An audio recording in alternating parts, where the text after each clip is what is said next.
In order to understand the financial crime risk, which is the sanctions evasion, first of all, we need to understand what are sanctions. Sanctions compliance basically means complying with the applicable sanctions, laws, and regulations applicable to the institution.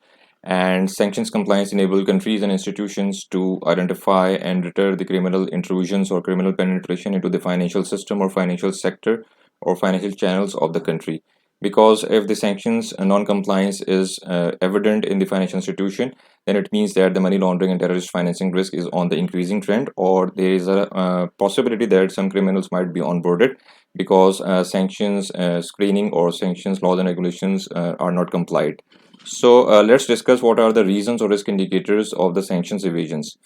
First of all, the non-understanding of applicable sanctions regulatory compliance requirements.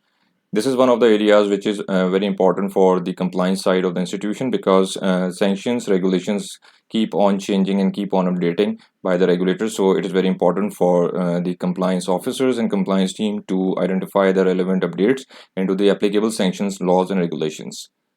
Then we have non-screening of customer names and other attributes from the sanctions list.